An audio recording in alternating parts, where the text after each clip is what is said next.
I guess they just do things that way so you come and buy tires from them. I guess Yeah, I've never even been to the store. It's on 44, right? Yeah. Right. Yep. Yeah. Yeah. Wow. I'm just looking to see. I just let me see.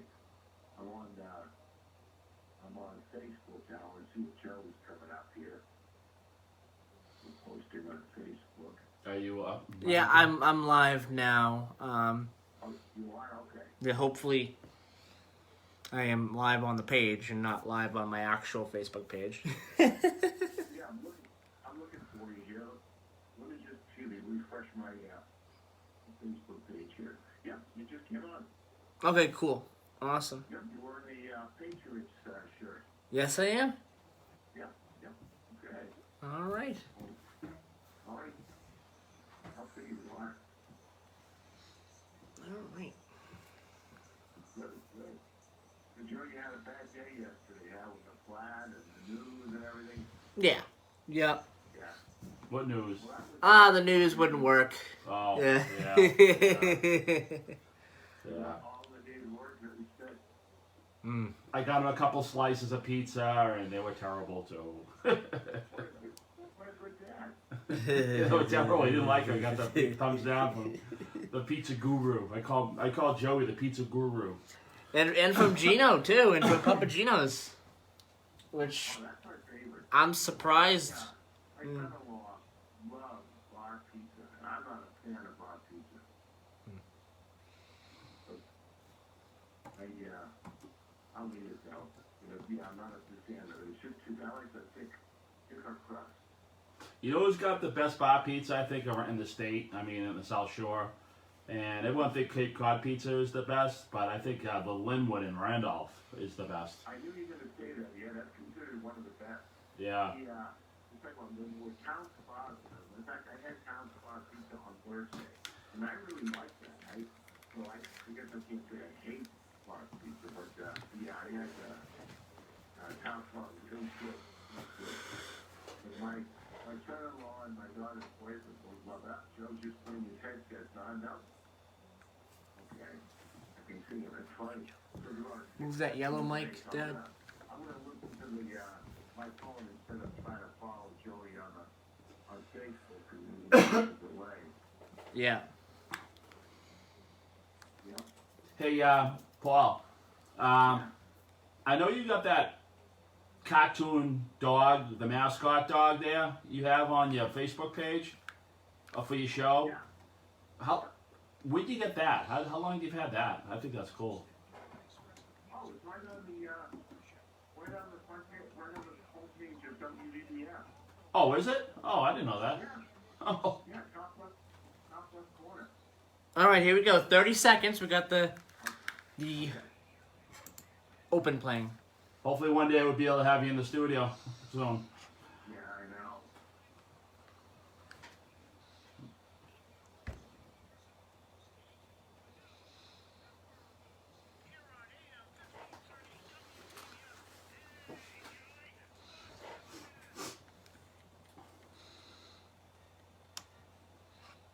All right, good morning, everyone, and welcome to Middleboro in Review. Today, it's the 25th of April, and we are going to say good morning here in just a second when I get everything's all set here. Good morning to Don. Good morning, and how you doing, Joe? It's a little rainy out today, but I think we do need the rain a little bit. It is. It's a little rainy today, but we have a guest on today. Paul Lazarovich is on the line, and we're going to get to him in just a second. We have the sports to do a little bit later on. Sports, we have other topics to talk about later on, but we have a phone conversation with Paul Lazarovich on today's show. But let's do the weather first. Weather today, 49 currently in Middleboro, rainy, 51 degrees for the high, 49 currently, like I said, 41 for the low. Tomorrow, 60 and sunny. Taunton, Taunton, 49 degrees, 52 for the high, 60 tomorrow for the high, and also sunny.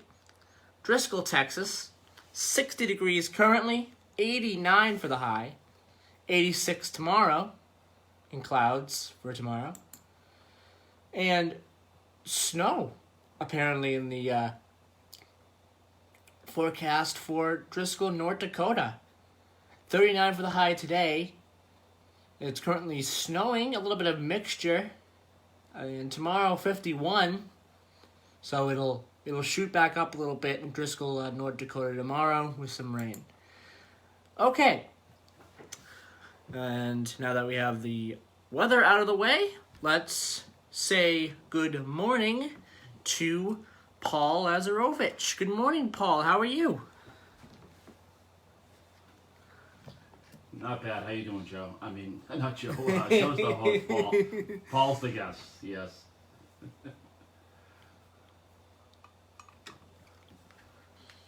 Said, "Oh, I'm not having a good day." So what is that? Flat tire and Well, things are not going his way. But well, I understand you treated it as some pizza, huh? yeah. Well, he called me and he says he has a flat, and I was like, okay. I was heading to my shop, so I had to turn around. I had to get him. I had to get him to the studio before he went on the air at 8 o'clock. So technically, I saved the day, right, Joe? Yeah. I saved the day in that department. Yeah.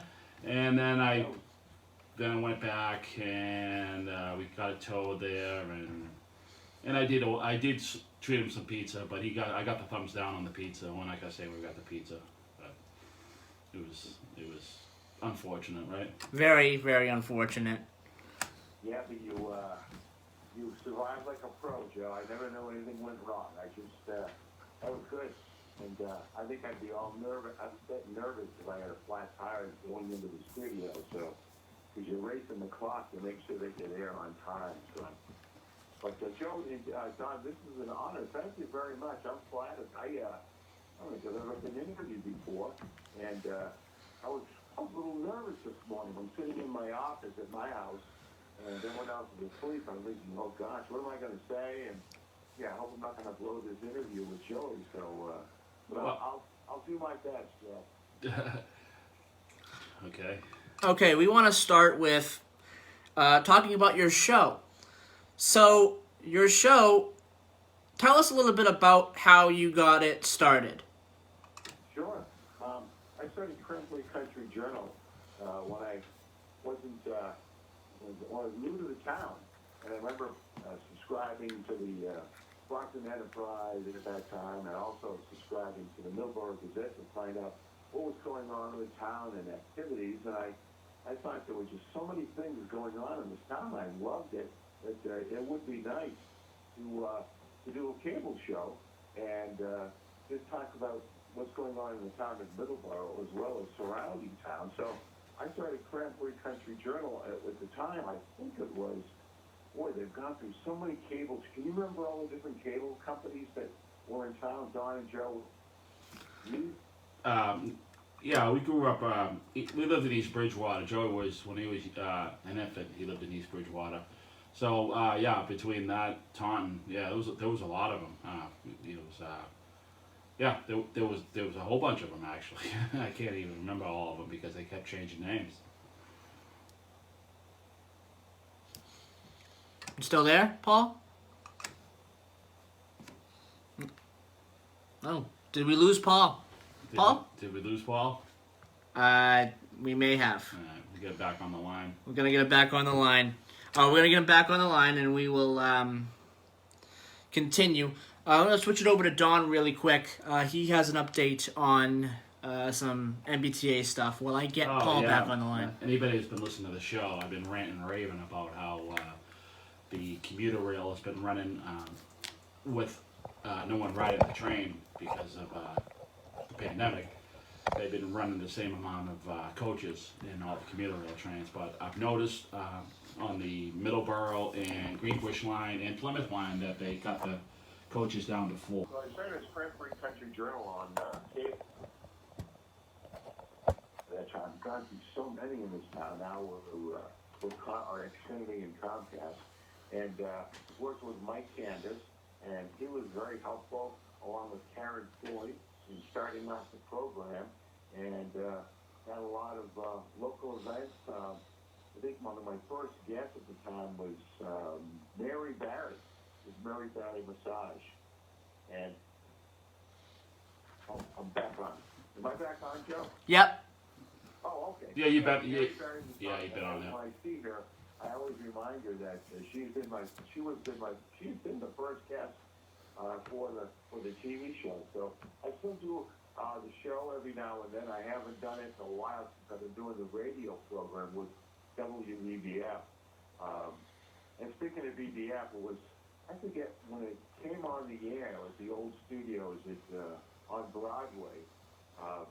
I worked with Tony Lopes, the station manager, and did my show there for about a year. And it was just getting too much with my kids were involved in all types of activities, and softball and soccer and volleyball, that I found it difficult to do the show. But I waited, and when Mark Pacheco, Senator Pacheco, bought WBBF, contacted Mark, and it's great to be working for him.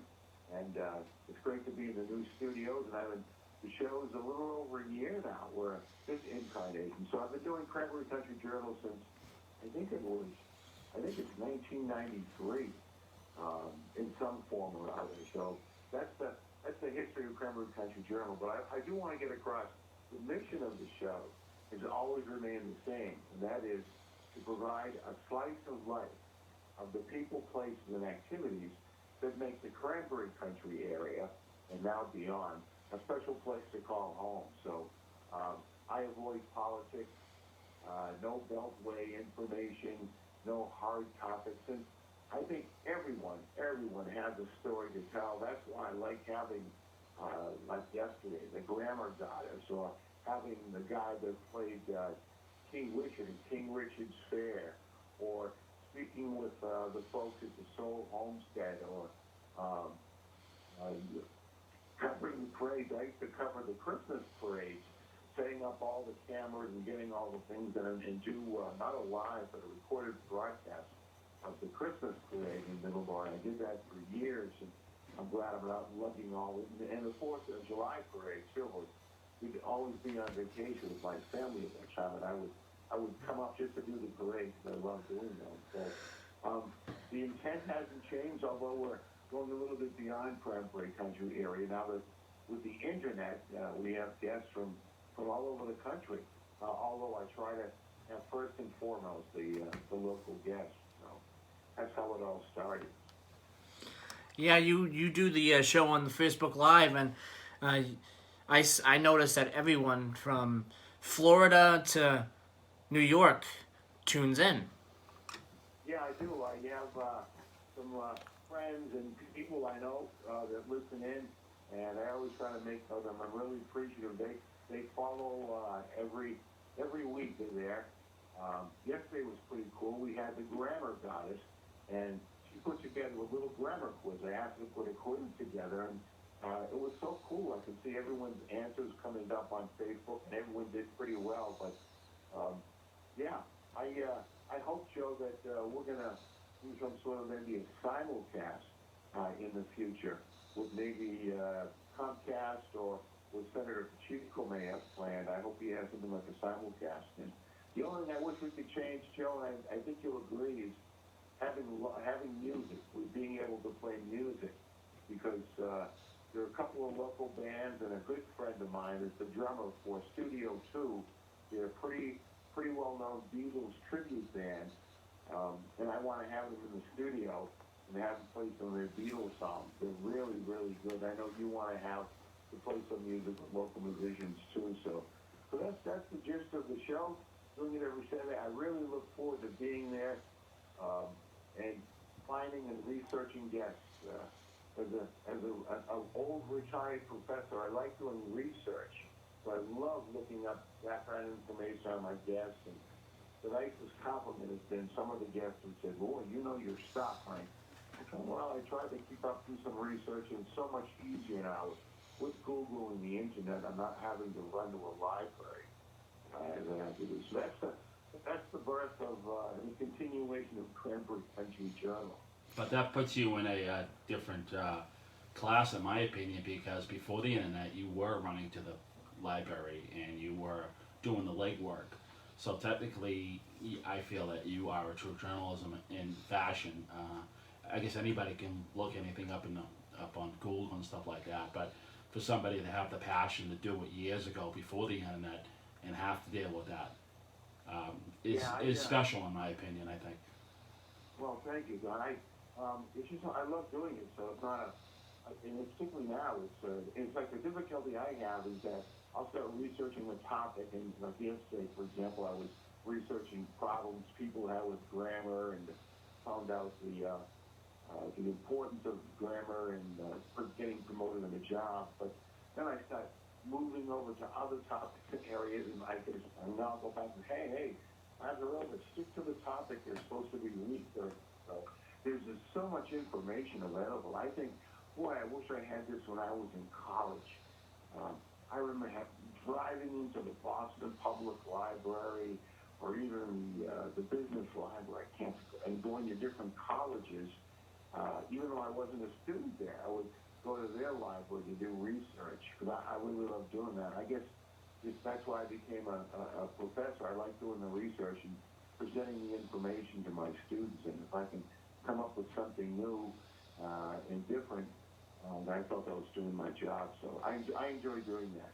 I also got to tell you that I was the world's biggest fan of Larry Glick. Don, do you remember Larry Glick? I do. I listened to him. I guess he was in the '80s, but I remember I listened to Larry Glick in the '80s. I'm not sure when his last broadcast was, but I do remember Larry Glick. Yeah, I would listen to Larry Glick, and he used to interview just folks. And, he had a cab driver he would call regularly and ask about the fares. He used to, I always wanted to do this, but there aren't many more than left. He would get a telephone number from a phone booth. So, for example, I remember him calling a phone booth in Disney World at the time, and whoever picked it up, he would say, "Hi, we're live on the air on WBC in Boston," and he'd do an interview with the guy. What's going on at Disney? Are you there with your family? And I just thought he was so cool. And it was back in the '80s. I would listen to Larry Glick, and his slogan was, he wanted to get the story behind the story. Right. And I like that. I still try to follow that today, but yeah, you don't see too much of that. You don't see too much of that anymore in the big box stations, I call them. You have to go down to like stations like WBBF and the smaller stations, because I think that's gone the wayside, in my opinion, on even the bigger AM stations. It's just, I think it's kind of generic in a way. It's just, I don't know, it's sterilized to a point. That's what I think. That's true. We've gotten away from personality and local radio, and what Joey's doing is great, because he's a voice for the town. We hear about what's going on, because not everyone picks up the local paper. I'm always surprised. I'm just down to 2 newspapers now, but I would get 3 newspapers. Because I taught journalism and communications in college, but I still love reading the newspaper. This morning when I went out and get the Enterprise and also the Globe, and sit down with my cup of coffee and read the newspapers. I still love the newspapers. So Joey is that voice of a generation that's not so much a newspaper fan, but they'll listen to things on the radio and on the internet. And so, Joe, you do a service. You do a service for the town. Yeah, I gotta ask Joey and Don. I gotta ask you guys a question. How did you find out about Driscoll, Texas, and Driscoll, Oklahoma? I love when you give the forecast for those towns. It was a simple Google search for me. I just searched them up, and they came up. Yeah, Driscoll, Texas, and Driscoll, North Dakota, actually. And I researched Driscoll, North Dakota, and I think their last restaurant just closed about a year ago. I think COVID wiped it out. So it's really not much going on. I think Driscoll, Texas is bigger because it's a suburb of Galveston, I believe. So it's, okay. Yeah. Yeah, you guys should give a call to the Chamber of Commerce. You're doing a favor for them. You're telling folks about those great towns. Well, yeah, I mean, it's just, if somebody happens to be going to Driscoll, Texas, or Driscoll, North Dakota, they they can get the information from a station in Taunton, Massachusetts, right? I mean, what's not to like, right? That's really cool. And again, that's the beauty of local radio. You know, you have local guests on, and Yeah. you talk about even what's going on. I mean, I never heard of Driscoll, Texas. So, and also I like the dichotomy of Driscoll, Texas versus North Dakota. I think Joey, as you said, it's going to be warm in Driscoll, Texas, and then North Dakota Driscoll is going to be a lot different than Texas. I'm waiting for the day that they're both the same temperatures. We haven't got that yet. Yeah. Hey Paul. Make a big deal of that. Hey Paul. 2 weeks ago, you had I forgot the gentleman's name you had on for the Bridgewater Triangle. You did a show on that. Sure. We did a show. I mispronounced his name too. Right. I think it's Kamal, Aaron Kamal. He's Yeah, the director, yeah. Right. We did a show, I think, last year on the red-headed hitchhiker. Do you remember hearing about that on Route 44? There's a folklore about that. I only heard about it because when I was researching the Bridgewater Triangle, I ran into the red-headed hitchhiker. Right. And I read about it and saw a video, not of him, but of just a modern version of what it might look like. But no, can you tell us, all listeners, what's the red-headed hitchhiker all about? Joey, go ahead. Don, you go ahead. You don't remember? I don't remember. We did a show on the red-headed hitchhiker, and he happens to he wanders on Route 44 between Seekonk and Dayton, that stretch of 44. And there's been sightings of, I guess he has a beard, he has a flannel shirt, and he's walked in front of vehicles, and he's scared people, and there's been sightings over the years. I think that it might have been someone who got hit in the 50s and been killed on the road. And it's funny too, because I was actually talking to a Seekonk police officer last year, and I asked him, have you ever heard of that? You ever see anything? Because he's out there at night, and he says no, but he says, I pulled over, I've gotten behind people who are sitting in parking lots at 2 in the morning, and I'm asking them, question them, what are you doing here? And they say, well, we're looking for the redheaded, and he said, oh, okay, I believe that.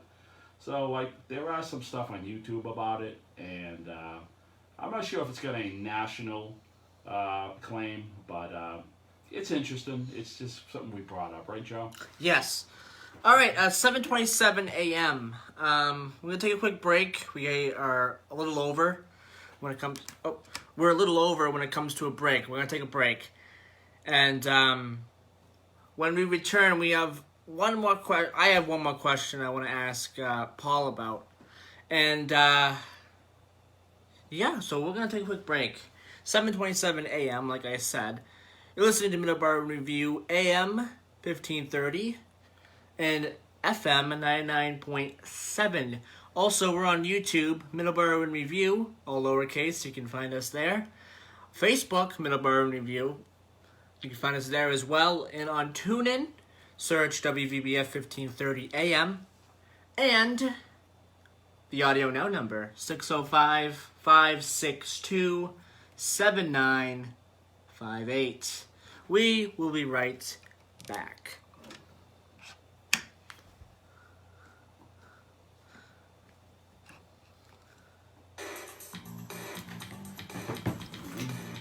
Did you forget to put your mic on? Yeah, I had forgotten to put my mic on. All right, we're good though. Why are you shutting your mic off to be on? Cause for the people here on Facebook, I have to have my mic off. You still there, Paul?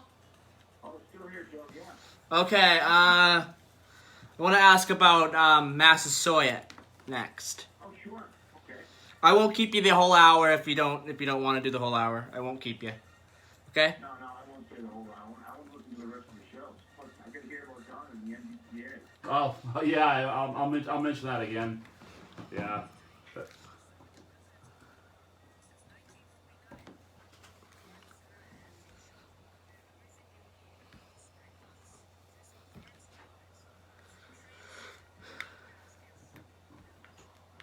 You still there, Joe? Yep, I'm still here. Hey, who is that drummer that he interviewed. Who was the band?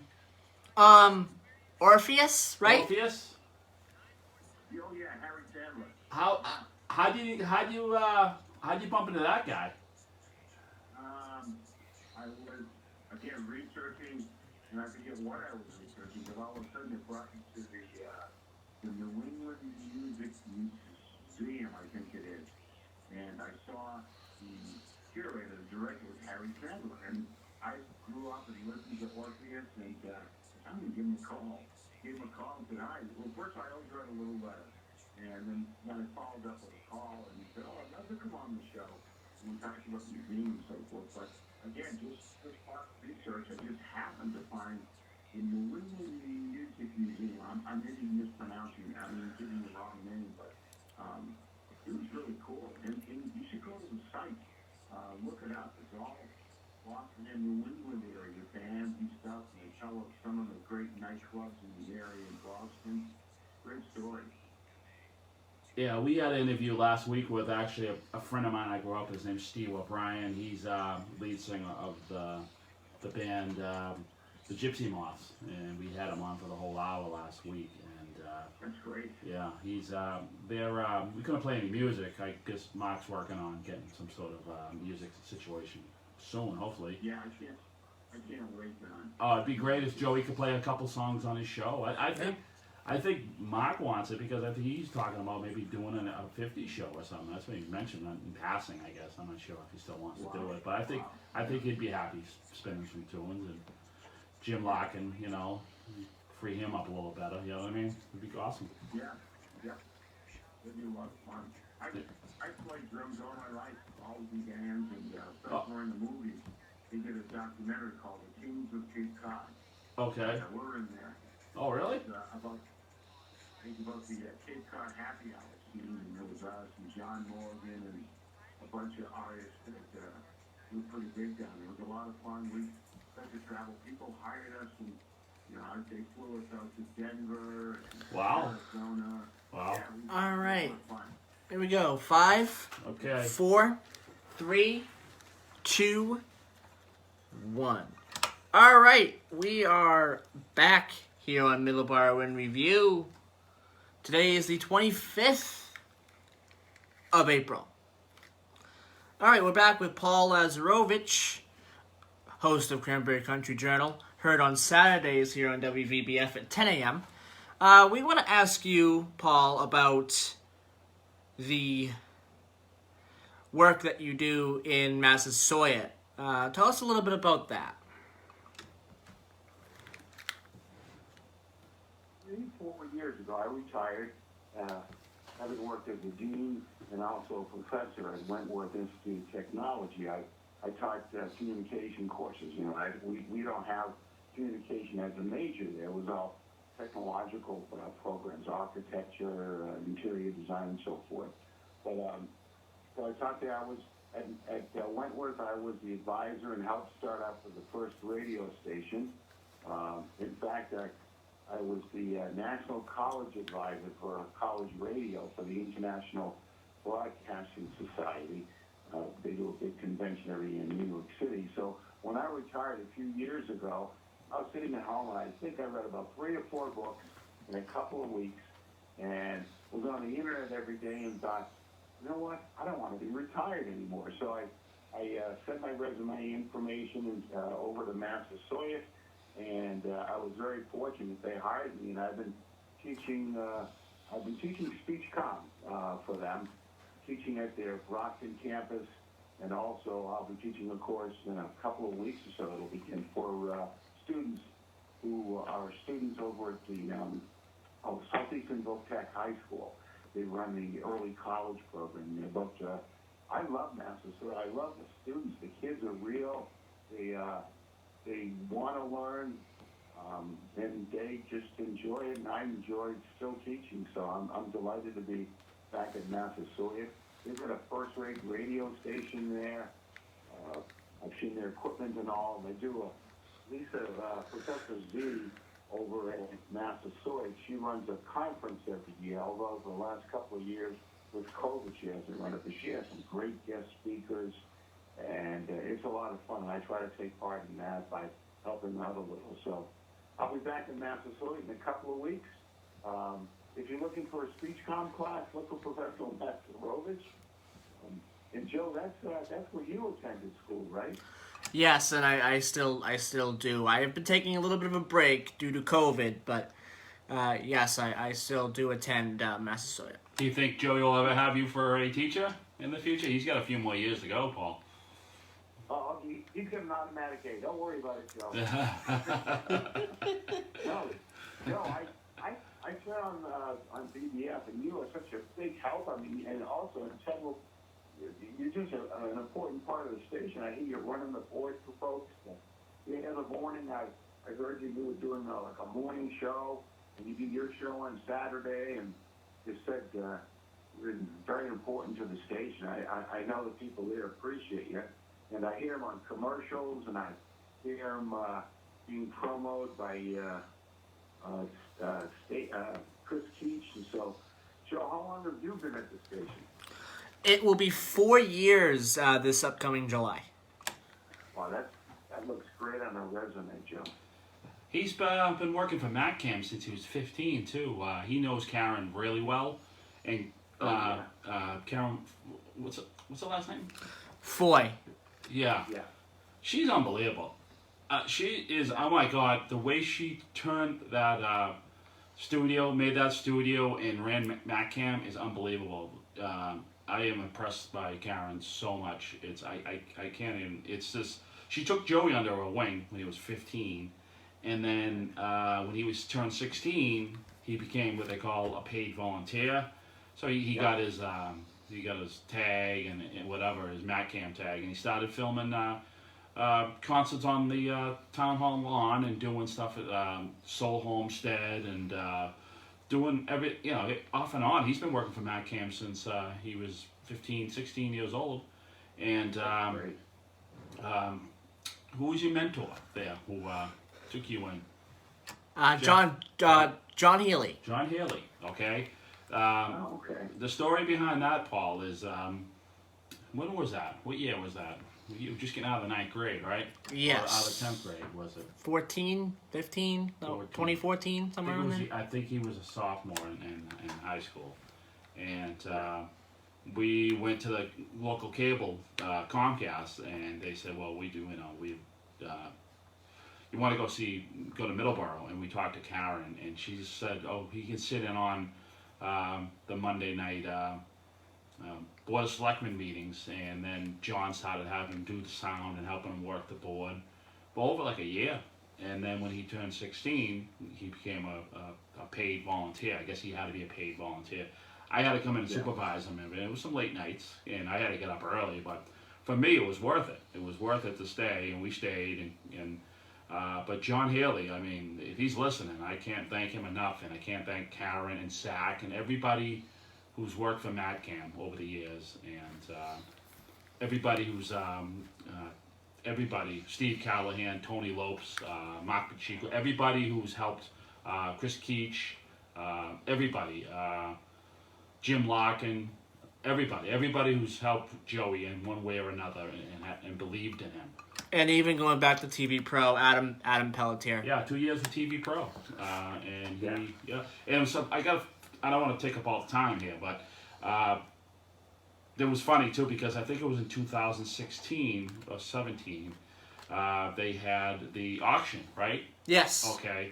And Joey had a choice, okay, of filming for MacCam or filming for the school. It was either Middleboro Education Television, MET, or MacCam. Yep. He had a choice. It's funny. He's the only one who had a choice. He could have worked. Both of his bosses were technically there, Adam Pelletier and Karen. Yeah. And he ended up working for Adam, doing the sound. But he was just senior in high school, and he had a choice at that point in time who he could have worked for, and he ended up just doing it for the school that day or whatever. So, because Adam asked him, and he said, okay, he didn't get paid. He probably would have got paid for MacCam, but it just goes to show the character in Joey that Adam asked for him to do it, and he did it because he knew You know, because he had respect for Adam Pelletier, he had respect for everybody. But I mean, that's the story behind that. Watching him grow up to that point, and then putting me to work one day a week. One day a week, I work for my son. He's my boss. Is he your tough boss? Oh, yeah. He shuts my mic down. When I go off on the tee, sometimes he has to shut my mic down because I get a little passionate about things. The only guy that's difficult is how do you? What was that, Paul? We dropped again. Did we drop again, Paul? Yeah, we did. Oh boy. All right. Well. Okay. All right. Well, get him on one more time, I think. Right. Yes, we're gonna do that right now. All right, let me do that. Oh, okay. I'm putting you on the spot. All right. What was that article about Route 24 and 44? There's some lane closures, I believe. Yeah, there's some ramp closures on Route 44, 24. Monday, Tuesday, and Wednesday. April 26th to 29th. Yes. Between 5 a.m. and 8 a.m. or whatever. 8 a.m. to 3 p.m. Each day. Okay. Wow. We'll talk a little bit here. Wait for Paul to call back here if he does it. Yeah. Okay. If not, that's fine too. Yeah. If he doesn't, I want to thank Paul for calling. Right. Yeah. And giving us the chance to do the interview. Oh, it was awesome hearing it. I mean, he has thank you so much, such a great show on Saturdays. I love listening to it, and you got to take a lesson from Paul and pulling some guests out. Yeah. You know what I'm saying? You got to research. Yes, I'm in the process of putting a list of people I want to talk to together. Yeah, I mean, exactly. Now, but I mean, he went from researching the old-fashioned way. When he started his show, he didn't have the internet. In a way, the internet's good, but technically it makes you lazy too. In a way, because it's just. But sometimes you got to go beyond the internet too. Sometimes you need to talk to people. Sometimes face-to-face interaction is better too. I'm getting some things taken care of, so. But that's great. Yeah, that's great. You should try calling him back and just, I just like that. You should try calling him back. Yes. Let me just do this really quick. The Route 44, 24 ramp closures, April 26th to 29th. Route 44 westbound to Route 44 southbound ramp will be closed on Monday, April 26th. Route 44 eastbound to Route 24 northbound ramp will be closed on the 27th of April. Additionally, nighttime ramp closures will be implemented along Route 44 eastbound and westbound to accommodate milling operations. To complete this work, the following ramp closures will be implemented from 7 p.m. to 5 a.m. each night. Route 44 eastbound to Route 24 southbound ramp closure on Monday, April 26th. Route 44 eastbound to Route 24 northbound, and a Route 24 northbound to Route 44 eastbound closure on Tuesday the 27th. Route 44 westbound to Route 24 northbound, and Route 24 northbound to 44 westbound on the 28th, which is Wednesday. And on Thursday, 29th, Route 44 westbound to 24 southbound, 24 southbound to 44 east and westbound closure. Signage, and police details will be in place to facilitate traffic during these closures. They're getting ready to pave. Yes, they're getting ready to pave. So, like I was saying, about a month ago, the weather's good. They got to pave it up, and they got to put those fancy lines and those fancy reflectors and the cool arrows, and it's going to be such a pleasure to drive, and it's not going to be confusing anymore, to anybody. We also have town meeting set for tomorrow, the 26th. That's going to be at 7 p.m. at the Nichols Middle School Auditorium. There will be 32 articles that will be decided on. Articles 2 through 5 will focus on fiscal year 22 operating budget, enterprise funds, and related funds and accounts for the town. Before the annual meeting will be a small town meeting with an additional 8 articles. So there will be a list of 40 articles altogether being talked about. So that is tomorrow night at Nichols Middle School at 7 p.m. And if you had tuned into Middleboro Matters, Jack Healy over the past 2 weeks has been talking to Leilani Delpe, and they were talking about the articles as well that will be mentioned, that will be presented at the town meeting tomorrow. The new high school is getting ready to be opened. It's coming up on the, I believe it's the 27th it will be open. So that is great news. There will be some tours as well, but not for the general public until, I think they said in the article, late summer, somewhere around there. So we'll have more information about that in the coming weeks as well. So 7:45, we're going to take a quick break, and when we return, hopefully we'll have Paul back on the line. I'm going to get Paul back on the line, and we will finish up interview with him. And we'll have the Today in History as well. So, we'll be back here on Middleboro in Review, and stay tuned.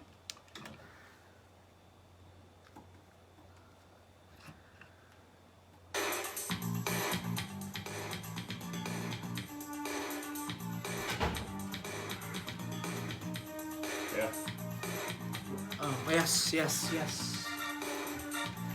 Gonna call Paul back? Yeah, I'm going to call him back in a second here. Let me just get things going. We'll call him after the show, I guess.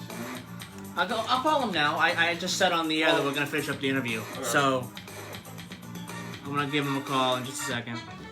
Let me just get What ads have you played? Combat Veterans up. Okay, let me... I'm glad I remember that, huh? What? Great Irish Yeah. music.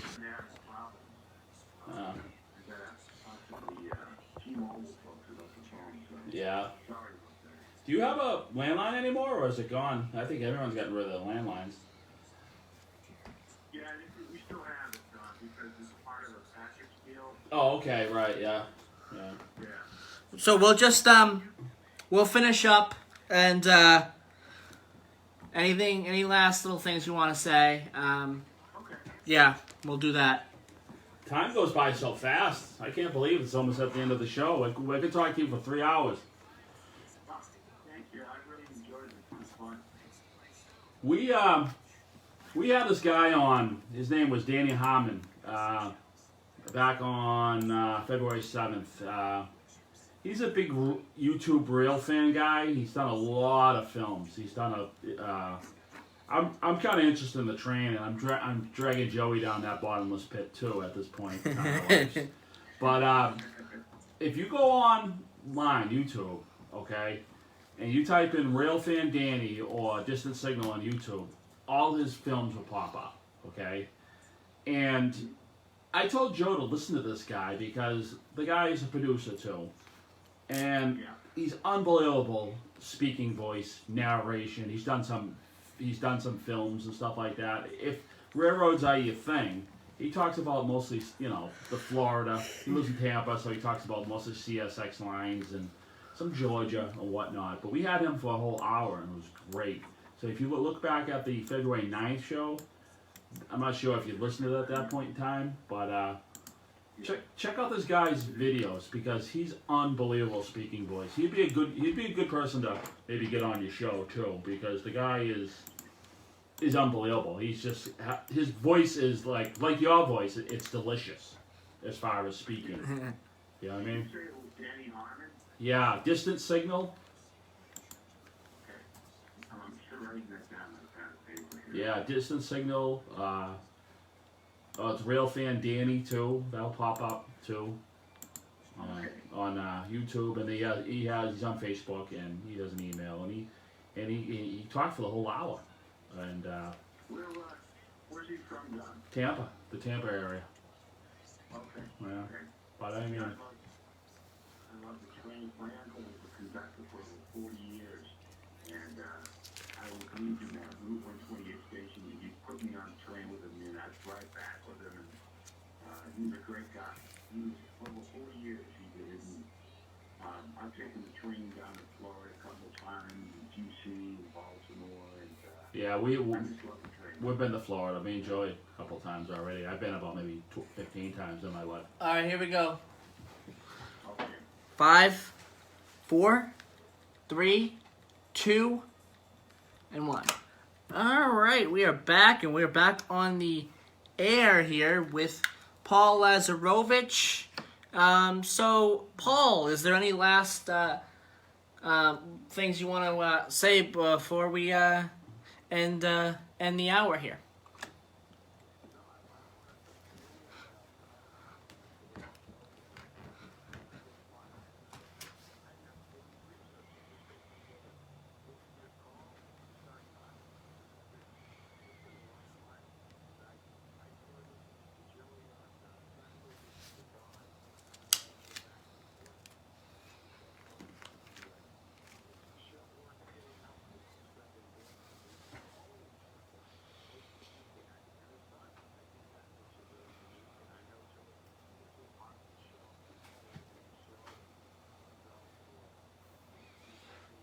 Knowledgeable with technical aspects of it. The only reason why I'm on Facebook is I saw Joey do it and say, hey, I'm going to try that. Now, Joey's going to teach me how to get my past shows up on YouTube. I'm going to cut the corner him someday, but he's been so busy at the station. I got to get a hold of him one of these days. So, but this has been fun. I really appreciate it, Joey. Don, thank you so much. I appreciate it. You got a good son there. He's awesome. He's very helpful. Oh yeah. I love him so much. I, It's uh, just, it's, you know. I like to feed him. I keep him in the iced coffee on Saturday morning. Yeah, I hear you. That's it. It's just he works for iced coffees. I know. I hear you. I gotta find like a better pizza thing. It's every Sunday we go for lunch, and it's always a mission to find pizza. You know, pizza. And he's Mr. Pizza Guru, and he's just. He must have been a food critic because he'll tell you, you know, right come out, you know, and he'll tell you, he won't beat around the bush. If he doesn't like it, he doesn't like it. And especially, so I'm on a hunt for the best pizza. That's my mission in life, to find a better pizza every time. And it's not working out too well because, I don't know, he's so picky. But I'm going to continue. The mission's good, and I'm going to continue. That's great. Joey and Don, thank you so much. Thank you, Paul, very much. Sit back and listen to the rest of the show. And All right. I'll see you next Saturday morning. All right, sounds good. Thank you so much, Paul. Have a great week, Have Paul. a great week, Paul. Bye-bye. Yep, bye-bye.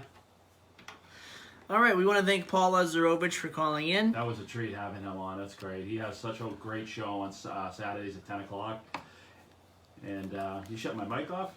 No, I didn't shut your mic off. You're still on. You're still good. Really? Go ahead. You're still good. I do have to read something really quick, wow. so let me do that right now. On Saturday, May the 1st, the South Middleboro Grange 337 May Day Market and Vendor Fair will take place. May 1st is May Day. It'll take place at 370 Wareham Street, Route 28, which is near the fire station. So Saturday, May 1st, 9 a.m. to 3 p.m. Indoor-outdoor fundraiser for the historic range. COVID-compliant farmers market, yard sale crafts, antiques, personal care items, jewelry boxes, collectibles, and etc. Live farm animals, bake sales going on, and a raffle basket as well. Also some psychic readings and live music. For more info, call 508-947-1930. Again, 508-947-1930. Masks will be required. So that is coming up this upcoming Saturday, May the 1st. I can't believe it's May already. So It's May, yeah. wow. It's May already. Wow. Already. So we talked about town meeting. Town meeting is tomorrow at the Nichols Middle School. So anyone who is able to go, Go. Go. Yeah, because it's important. Yeah. Very It's important. the Town local- meetings are always very important. It's the local elections which is the most important because that affects your town, your community. There's countless things that I've heard from people where things were changed in their neighborhood and they didn't know about it. And I said to them, well, did you go to the meetings? Did you did you object to it? Were you for it? Were you against it? What? And they're like, so it's just like you have to be involved with your community. Starts at the local level, goes to the state, and then on to the federal. So it's important. The big three, right? Yeah, so Oh, Don, Oh, yes. I want to ask you something. Uh-oh. So we're on to the today in history. I want to ask you something. Yes. What was the first U.S. state to require automobile license plates? Massachusetts. No, New York.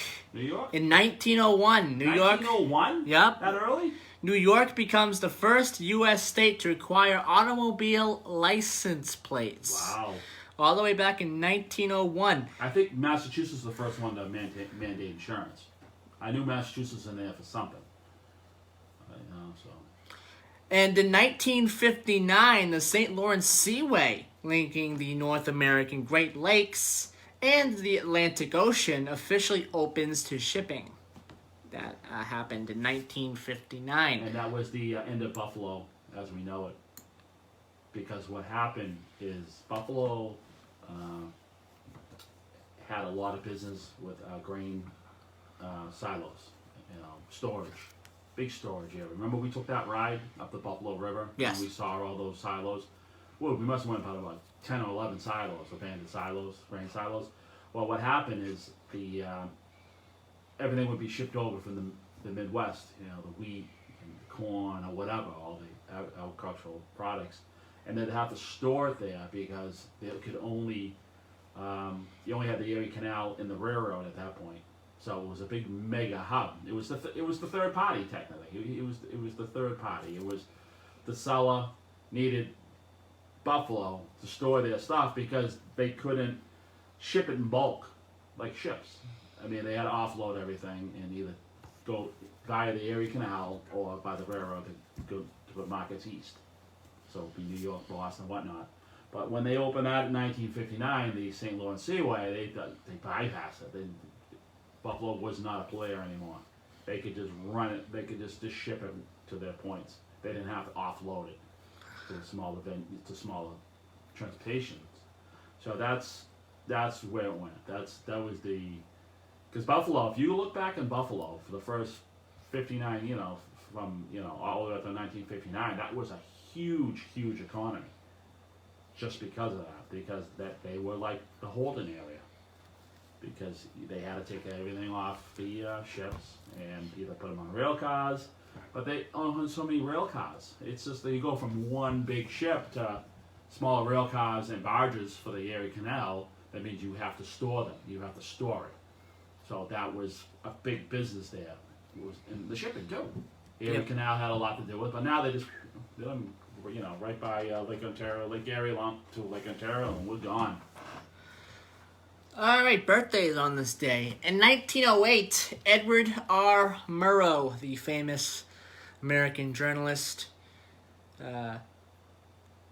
died in 1965. He was very important to journalism. He was one of the most important journalists There's a lot of in the awards. world. There's a lot of awards for him.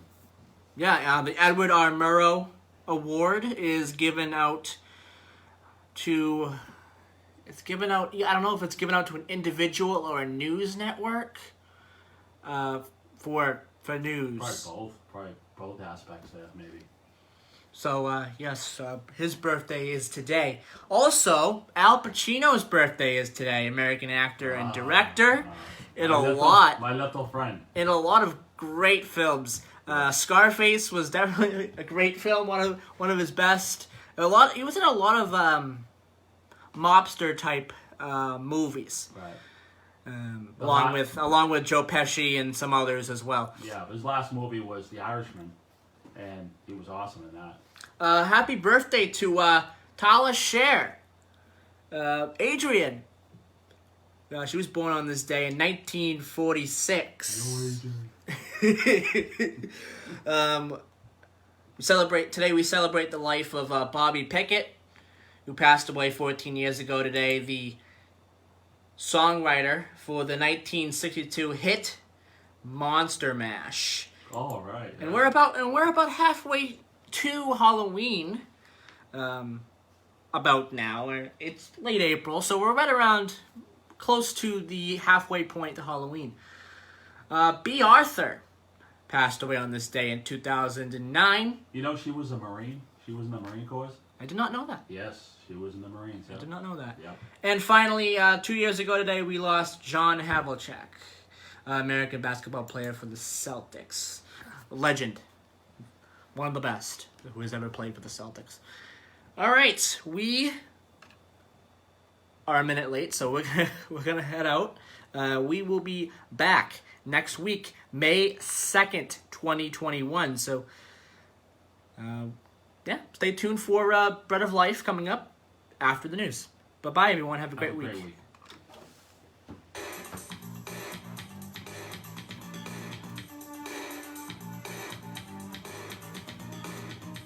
3 weeks in a row. You got a guest. That's awesome. Not having a guest next week, most likely. I want to break.